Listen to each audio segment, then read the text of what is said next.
Monseigneur, que penser des charismatiques, des cursillos et de tous ces mouvements? Faut pas y aller, c'est le diable. C'est pas le Saint-Esprit. C'est pas le Saint-Esprit. C'est pas le Saint-Esprit. C'est pas le Saint-Esprit. Les gens deviennent possédés. Je vous assure, ce n'est pas l'Esprit Saint, parce que l'Esprit Saint conduit toujours à l'Église catholique. Voi, rinnovamento carismatico, avete ricevuto un grande dono dal Signore. Voi siete nati da una volontà dello Spirito Santo come una corrente di grazia nella Chiesa e per la Chiesa. Questa è la vostra definizione, una corrente di grazia.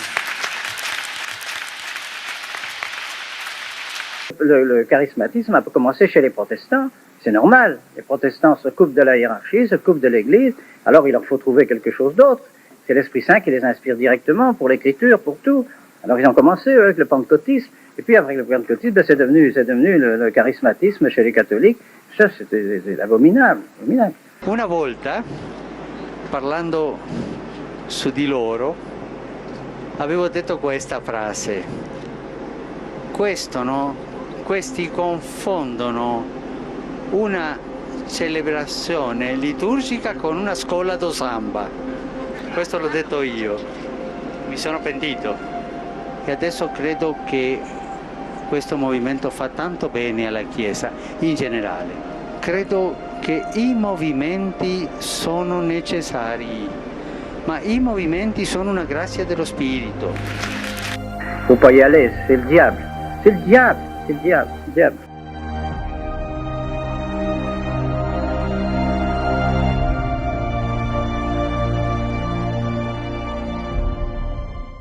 Alors, on peut dire du Saint-Père aussi, en effet, ce n'est pas possible qu'un pape puisse faire cela, donc il n'est pas pape. Il n'est pas possible que le pape, inspiré par le Saint-Esprit et soutenu par l'Esprit Saint, par les paroles de notre Seigneur Jésus-Christ, puisse faire une chose semblable. Ça, je suis d'accord avec vous. C'est pas possible, c'est incompatible. Cette destruction de l'Église, cette destruction du règne social de notre Seigneur Jésus-Christ, cette destruction de la foi catholique dans tous les domaines, tous les catéchismes, les universités, les écoles catholiques, les congrégations religieuses, les séminaires, qu'on regarde partout, c'est la destruction systématique de toute l'Église, voulue par toutes les réformes qui ont suivi le Vatican. Car le Vatican II n'a été, je dirais, qui a permis de faire les réformes. Ce qui devait être fait, c'est les réformes. Le Vatican II, sous des termes équivoques, a permis de se lancer dans les réformes. Et c'était ça qui était voulu. Ça a été le tremplin qui a permis cela. Alors, on peut dire du Saint-Père aussi, en effet, ce n'est pas possible qu'un pape puisse faire cela, donc il n'est pas pape.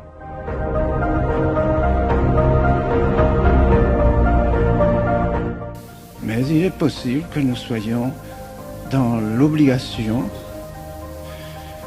de croire que ce pape n'est pas pape.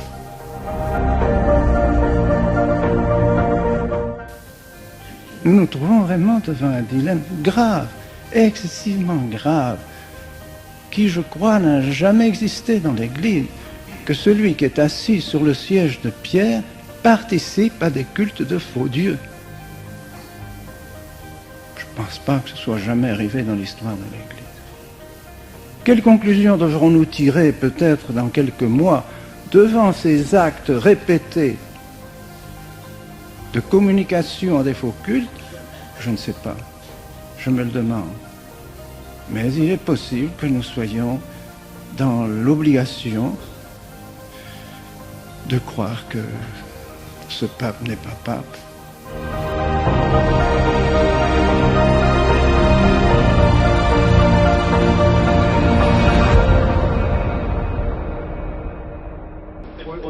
Nous sommes excommuniés par des modernistes, par des gens qui ont été condamnés par les papes précédents. Alors, qu'est-ce que ça peut bien nous faire? Nous sommes condamnés par des gens qui sont condamnés, parce que c'est des gens qui devraient être excommuniés publiquement.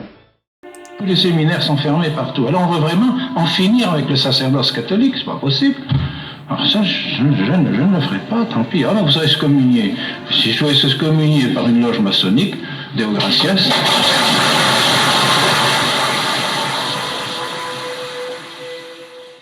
J'estime qu'à l'intérieur de l'Église, maintenant, il y a une espèce d'occupation de l'Église par un pouvoir de subversion qui est en train de démolir l'Église par l'intérieur.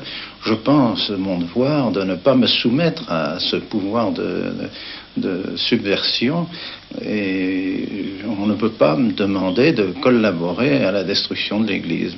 C'est comme ça que j'interprète les ordres qui me sont donnés, et c'est pourquoi j'estime en conscience ne pas devoir obéir.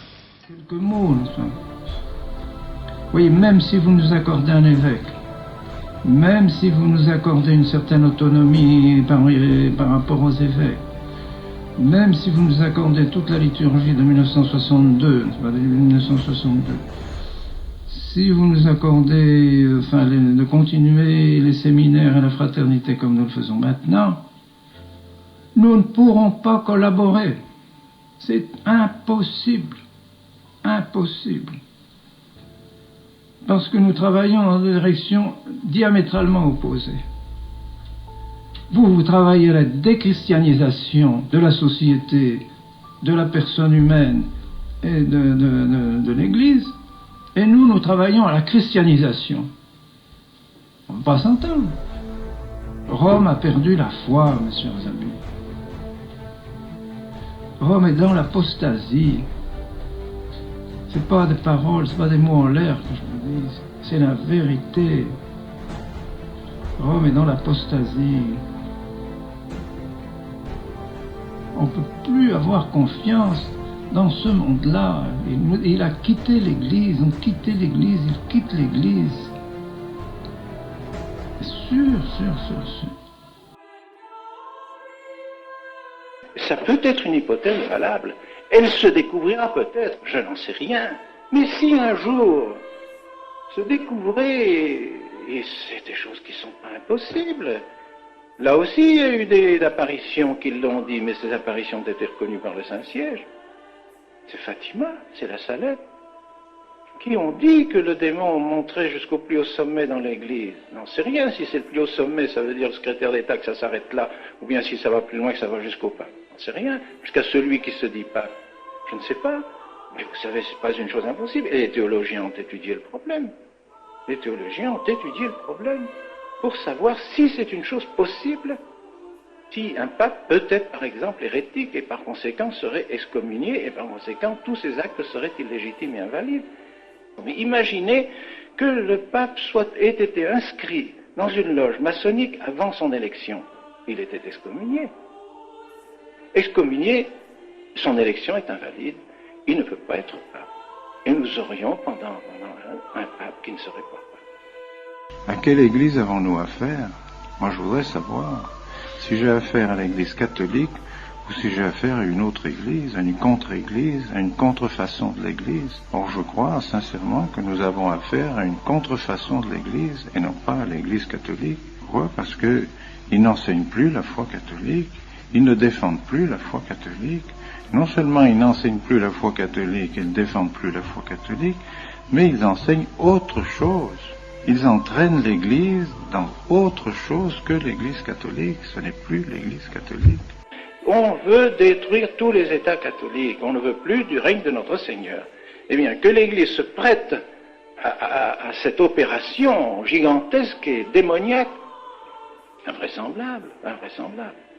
C'est tellement fort, c'est tellement effrayant. Et plus les choses s'éclairent, et plus nous apercevons que ce programme qui a été élaboré dans les loges maçonniques, eh bien, on s'aperçoit tout doucement, et avec des précisions de plus en plus grandes, qu'il y a tout simplement une loge maçonnique au Vatican. Et que maintenant, quand on se trouve devant un secrétaire de congrégation ou un cardinal qui se trouve assis dans le siège, à la place, dans le bureau, où se trouvaient de saints cardinaux, et des cardinaux qui avaient la foi, qui défendaient la foi de l'Église et qui étaient des hommes d'Église, on se trouve devant un franc-maçon. Alors, est-ce que c'est la même chose? Obéissance à l'Église, oui. Obéissance à ce que l'Église a toujours commandé, oui.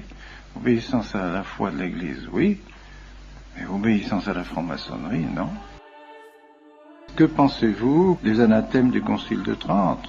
Que pensez-vous des anathèmes du concile de l'encyclique Auctorem Fidei sur le concile de Pistoia? Que pensez-vous du syllabus? Que pensez-vous de l'encyclique sur Immortale Dei du pape Léon XIII? Que pensez-vous de la lettre sur le sillon par le pape Saint-Pidis, de l'encyclique Quas Primas du pape Pie XI? Le Mortalium Animos du pape Pie XI, justement contre l'œcuménisme, contre ce faux œcuménisme, et ainsi de suite. Enfin, pensez-vous tout ça? Qu'ils me répondent. Ils me répondent s'ils sont toujours d'accord avec tous ces documents des papes, avec ces documents officiels qui définissent notre foi. Ce ne sont pas des documents quelconques, ce ne sont pas des allocutions privées ou des conversations privées des papes, ce sont des documents officiels. Et qui engage l'autorité du pape. C'est pas moi qui la veux, je voudrais mourir pour qu'elle n'existe pas, cette situation. Je voudrais donner ma vie.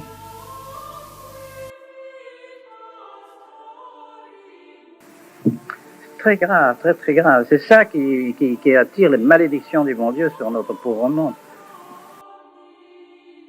Alors, on peut dire du Saint-Père aussi, en effet, ce n'est pas possible qu'un pape puisse faire cela. Donc, il n'est pas pape. Mais il est possible que nous soyons dans l'obligation de croire que ce pape n'est pas pape.